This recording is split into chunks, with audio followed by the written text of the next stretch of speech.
Si Ma'am Shi na tabing ilog na talaga ang kanyang face value or ang kanyang fez. Tabingi. Kasi hindi po noticeable yan dati. Natabingi ang mukha. Ano kayang ibig sabihin kapag tumatabingi? Marami naman pong cause kung bakit ngumingiwi ang isang tao. Maybe meron siyang, pasintabi sa mga kumakain dyan, baka meron siyang abscess sa kanyang mouth area. Yeah, I think so, no? Ganun yun eh. Familiar kayo? Hello sa mga ano dyan, mga medical professionals. Ate Beth, hello. Parang ano siya, kung merong something dyan sa bunganga nyo. Hindi ko pwedeng banggitin kasi baka may kumakain. Basta may abscess, gano'n, no? Tama ba yung pronunciation ko? Kapag may abscess sa mouth area, pwede pong ngumiwi. Pwedeng mag-lock yung panga, gano'n. And yeah, also yung mga bruxism, ganyan yung coke jaw na tinatawag. Yung coke jaw ay hindi yun dahil sa iniinom natin na coke litro, hindi. Sa ibang coke yon, yung alam nyo na, nakakanyodic, no? And nakakakos yan ng pagtabigi ng peslak. Kita nyo naman yung jowa ni Ma'am Shi, tabing ilog na talaga ang nguso, di ba?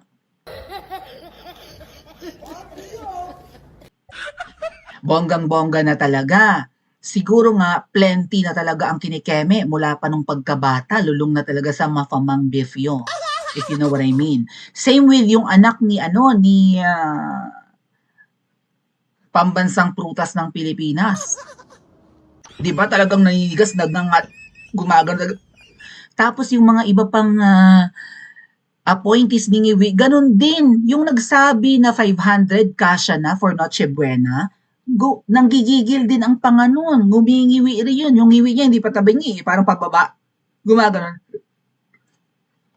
Parang hindi mo maintindihan siguro kung stress talaga yung, siguro kung stress talaga yung panga natin, let's say for example, kumain tayo ng matigas, no? Nag-crack tayo ng kung anuman, right? Anong matigas ang pwede nating kainin na nakakapanakit ng panga? Mga ate at kuya, do we open, what's that again, yung masarap na, matigas yung shell na nut? Ano nga yun? Masarap yung nut niya sa loob, yung parang may pagka-green. Sarap yun eh. Pero matigas yun. Ginagamitan yun ng pinupukpok nga yata yun eh. Ano nga yun mga kababayan? Masarap siya na klase ng nut. Hindi tayo naghahanap ng dali nga. Comment yun sa comment section sandali. Nut with, okay. Paborito ko yun eh. Ano nga yun? Ay, Ate Ruthie. Plus 5 points kay Ate Pistachio. Di ba? Ang sarap-sarap nun. O, macadamia. Matigas din yung macadamia. O, di ba? Hindi naman natin yung kinakain ng ano right? O, macadamia yung pinakamatigas. Hindi nakalagay dito yung pistachio. Right? Macadamia yung pinakamatigas. Pero pistachio nga yun, di ba? Dali. Oh. Apakatigas kaya niyan. Asan ang pictures? Para nakikita nyo. Yan o. Yan sasabi ko. Kulay green siya. And then tigas nung shell. Pwede naman tong ng kamay. Pero matigas nga yung shell niya, di ba? Right? Oo, pwede naman kung nakabuka na ganun eh. Daw sa bilat bala ni Ma'am Shi, ang pistachio. Bilat na may lumot. Unsa man eh. Oh. Ginagamit siya for ice cream flavor. Okay, that's nice. Yum! Daw sa tinggil ni Ma'am Shi kung lantawon bala. Shoutout sa mga Bisaya, di ba? Murag tinggil ni Ma'am Shi, no? Murag bilat ni Ma'am Shi ni siya. Murag putay ni Ma'am Shi ni. Murag puyas ni Ma'am Shi. Anyway, so much for that. Di ba, tigas niyan? Na-open naman natin ng kuko, no? Kaya, pero matigas yan eh. So kung ika-crack mo yan, pwede talagang lumagutok yung panga mo. Therefore, pwede talagang mangalay yung panga mo. Gaganon-ganon ka, may mannerism ka ngayon. Tama ba?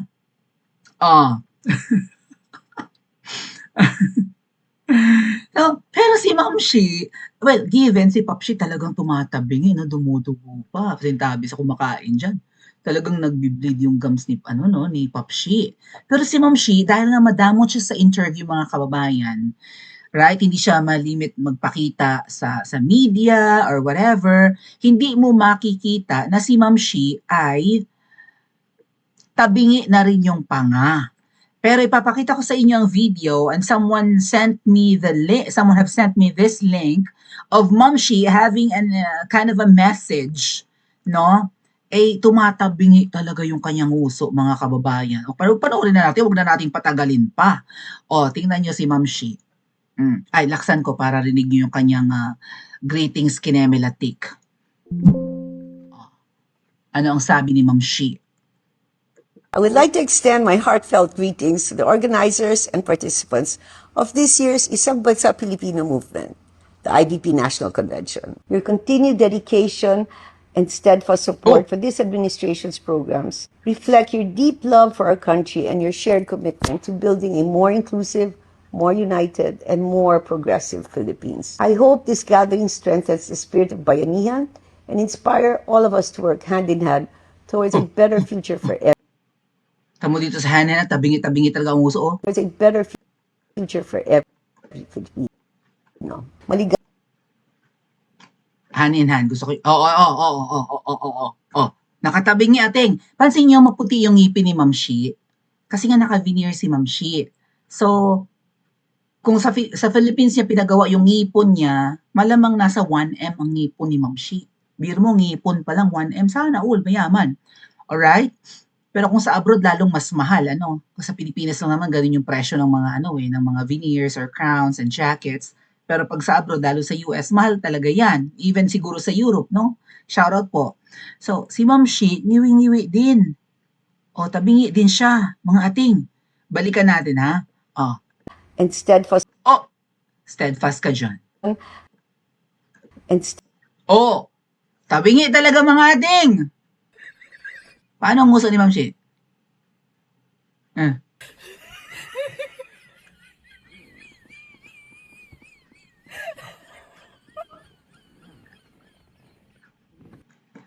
Na para bang hindi niya mga ngayon. Ano kaya sinubo ni Ma'am? Mahilig ba si Ma'am Shi mapasubo sa mga obligasyon, responsibilidad? Napapasubo ba ito? Tapos kapag napapasubo, minsan naglalak yung panga, hindi na maibuka ng maayos yung bibig. So, matigas na. Ma'am Shi! Ala ka, kabibisto lang sa inyo ni Dean Chase na kayo ay umiinom ng tubig, right, sa US. Tapos every time na meron kayong sausage party, ay kasama raw ang iba't ibang ipinagbabawal na kinembot latik. No, may polvoron, may molly, parang ano yun, no? Kind of a pill, right? Pero may siya, ingredients siya ng tiyabaw. Kaya siniiba ko lang ang pronunciation. Kasi magagalit na naman ang lolo YouTube natin, no? And meron pang Viagra. Pampatigas ng nota ni Papsi Calls. Kasi hindi na nga raw nagagalit, hirap na. Kasi nga masyondaers, ba't mo pinipilit? Iba ang vigor or whatever, stamina, whatever, ng mga youth kesa sa masyondaers. Alright? Tanggapin natin sa hindi ganun talaga, no? Yung mga edad 20 hanggang 40 siguro, ganyan, no? Talagang gigil na gigil, talagang galit na galit ang dapat magalit. Gustong mumuya ng mga dapat mumuya, something. Pero pag mga tipong mga pa 60, 70 ka na, 80, teka muna, tama! Ay, hindi ko alam, hindi pa ako umabot sa ganong edad, di ba? 14 anyos pa lang ni. Kahapon 15 ako, 14 na ngayon. Bahala kayo dyan. Bakit gigil na gigil ang panga mo, mams? Hindi kasi to halata. I think nung interview niya with Katon Ying, hindi pa halata na tabi ang nguso nito eh. Akala mo maarte lang magsalita, di ba? Gaganon-ganon lang siya. Baka naman meron na rin noon, may mga manifestations na rin ng tabinging muka nga lang at hindi halata dahil nga inaarte niya. Ngayon, nakaharap siya ng todo. Kasi yung interview niya kay Katon Ying, napanood yung interview niya with Katon Ying? Pakita ko sa inyo ha. Kasi nakatagilid siya nun eh, okay? Let's check Katon Ying's interview with Ma'am Shi. Hindi ko na lang i-play, baka i-copyright ako ni Katon Ying. Alam niyo naman yon si Tuning Taberna, ano yun eh, maka Ma'am Shi yun siya eh. Okay.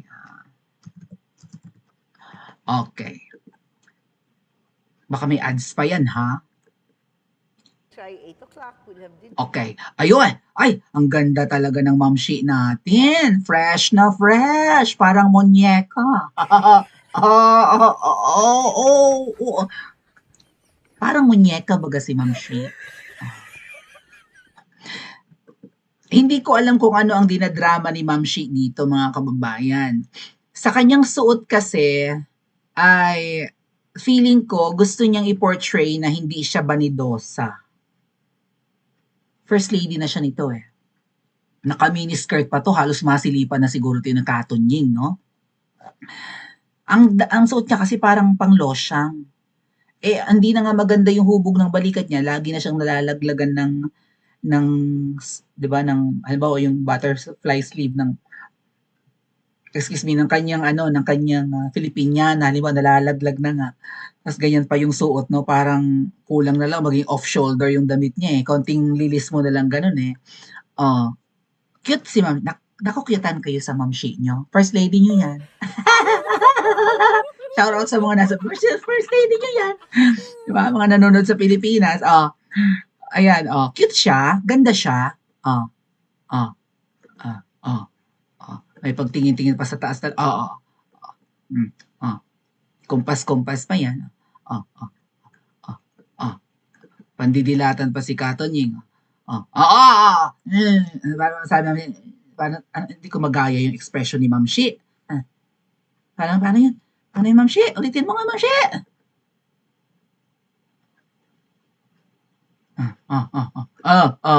Arteng-arte, aldang-alda, kala mo naman. Ganda siya. Hindi pa masyadong halata yung pagkangiwi niya, no? Tama ba mga kababayan? Hindi pa halata yung kangiwian niya dito, no? But kaya parang ngumiwi siya nga. I think yung interview niya with Katonying was how many years ago was this? This was a year ago. Okay, so 2024? 2025? Oh, arting-arte si Ma'am Shi, no? Parang bagets. Kala mo, well, may karapatan siguro siyang umarte kasi mayaman siya. Kaya tayo mga hampas lupa tayo, di ba? Huston lang tayo sa lait. Oh. Ay, tabingi talaga mga kababayan. Tabingi talaga. Although maganda ang makeup ni Ma'am Shi, to be fair, no? Malinis, maganda ang ilaw, pero kulubot pa rin. Oh. Tabingi talaga. So far, tabingi. So, ito ba ay proof na lulong talaga sila, mga kababayan? Or dala lang ng pagtanda yan ni Ma'am Shi, yung kanyang pagiging tabingi ang mukha? Oh, ba't gayon? Eh, ang sabi po, ang palasyo ng mga ahas, ginagawa na rin na lugar kung saan nagpupulveron session. Right? Kung meron kaya, paano kaya nila lilinisin yan? Say for example, maawa si Lord matapos ang paghahari ng diktador ngayong taon, may makita kaya ang susunod na titira doon ng mga paraphernalia, mga baka may makita kayong foil. Kasi syempre nagluluto rin sila yan ng rellenong bangus, di ba? Sarap naman ng rellenong bangus eh. Di ba binabalot yun ng foil? Okay, nag-iihaw ng isda or nagsisteam ng isda, binabalot ng foil, mga ganyan. Ano pa yung makikita doon, mga lalagyanan. Kung bigla kaya silang lumayas, mga kababayan, right? Yung tipong, kung magsaksid kaya sina Chavit Singson na mag-rally, one time, big time, tapos susugod doon, at hindi nakapag-ready tong mga to, ano kayang makikita nila doon mga paraphernalia? Ano kayang mga maiiwang gamit? Meron kayang mga bote ng Red Horse doon, mga ting? Kasi yung mga friends ko noon naalala ko yung bote ng Red Horse nila, mga tanduay. Yung mga bote ng mga Alfonso nila ganyan, ano pa nga, mga quattro cantos na gin bilog. Nandun lang yun sa mga gilid-gilid ng kanilang bakuran or nasa gilid lang ng kubo or nasa kusina, right? Tambak na yung bote sa dami ng sa mga manginginom baga. Alam niyo nakakamiss uminom, mga kababayan. Ang tagal ko nang hindi umiinom. Ano ba yan? Nakakamiss ng kabataan. Kayo ba, mahilig kayong uminom? Marami rin kayang bote ng Red Horse o kaya naman bote ng wine sa palasyo. May mga bote kaya doon ng ano, ng mga Johnny Walker, gano'n. Ano pa, tequila, mga gano'n. At mga mamahal, Belvedere. Oh, ano kaya ang maaabutan? Dead man ako, may maabutan pa tayong kalansay doon, ang importante lumayas sila, tama ba? Sa lumayas na lang. So, kung maaawa si Lord, kung hindi man mawala yan ngayong taon at hindi man mag-succeed, sana mag-succeed sina, ano, ipag-pray natin, sina Chavit Singson. Pero kung halimbawa nga in 2028, maawa si Lord at syempre, yun na yung taon eh. Ang malas na natin kung aabutin pa ng 2028 yan. Ano pang perwisyo ang gagawin nila sa mga susunod na taon bago ang 2028, mga kababayan? Right? Ay sa kabagalan ng iba at saka sa pautot ng iba ay nakulong na si PRRD, na-impeach na si VP Sara. May nilulutong impeachment ngayon, mga kababayan. Should we talk about it later? May niluluto na ng mga impeachment. Ang budget ngayong taon, hinokos-focus para magamit laban sa impeachment kay VP Sara. Okay? Mukhang ang budget na ginawa ngayong taon ay favorable sa mga buhayang mandarambong at mga kurakot. Kakamkami na naman ang budget ngayong taon. At kumbaga binudget nila yung pera for this year para makamkam pa rin ng mga buhaya. At ang kapalit niyan, impeachment ni VP Sara, mga kababayan.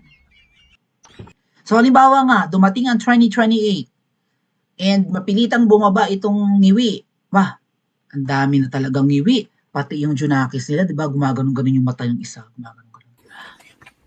Oh. Nung in-interview sa ICI, yung panganay, yung si Charis, yung tomboy. Tomboy? Mukhang tomboy rather. Diba, nagaganon-ganon yung mata niya. May mga na rin, may mga mannerisms na rin. May nag-send sa akin ng link, mga kababayan, may ginagawang milagro, yung mukhang tomboy na anak. May ginagawang milagro daw sa Koh Samui in Thailand. Nagtataka ang ating kakilala, bakit nasa Thailand ang panganay na mukhang tomboy at saka yung double agent at Team Alpotera na pangkabayo yung veneers. Katulad ng ngipon din ni Ma'am Shi. Nasa Thailand din daw yung yung pangkabayo, yung malalaki ang ngipon. Katulad nung kay Ma'am Shi. Coincidence lang ba yun, mga kababayan? Nasa Thailand yung anak na mukhang tomboy, nasa Thailand din yung double agent. Nagkasabay talaga. Ba? Favorite talaga ang Thailand talaga. Ibang level ito, mga ating anyway, pagbabaing 2028, kung sakali mang bumaba at hindi nila ipilit at hindi nila magawa ng paraan na i-extend, kasi ang plano talaga ng mga kababayan ay habang buhay na nasa pwesto. Yan. Gusto nila habang panahon. Kung pwede nga forever nasa pwesto ang mga yan. And magagawa nila yan dahil back up sila ng mga buhaya. Back up na sila ng makakaliwa, ng mga pinklawan, at saka ng, yung mga pulahan. No? Pati ng mga oligarchs, ng mga sindikato, kartel, mafia. Back up na. Pabor sa mga walang hiya sa Pilipinas na magtagal sila sa pwesto. At huwag nang bumaba pa.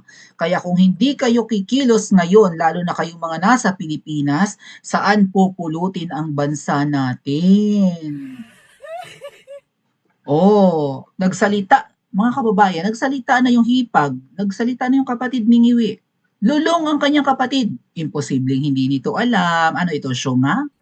Ma'am Shi, tanungin kita. Sinabi ni Mangga, lulong ang asawa mo. Alam mo ba ito? Imposibleng hindi. Araw-gabi kayong magkasama or magkatabi kayo sa pagtulog. Mahilig manood ng concert ang asawa mo, mahilig ka rin. Mahilig kayo sa kasiyahan. Mahilig kayo sa party. Imposibleng sa mga parties na yun, hindi mo nakikita kung anong ginagawa ng asawa mo. Oh. So, bakit kaya lalong tumabingi si Ma'am Shi? Dahil ba nag-uumapaw na ang kanilang salapi at may pantustos na sa mamahaling bisyo? Pa-comment niyo po sa comment section at panoorin ang susunod na video, mga kababayan.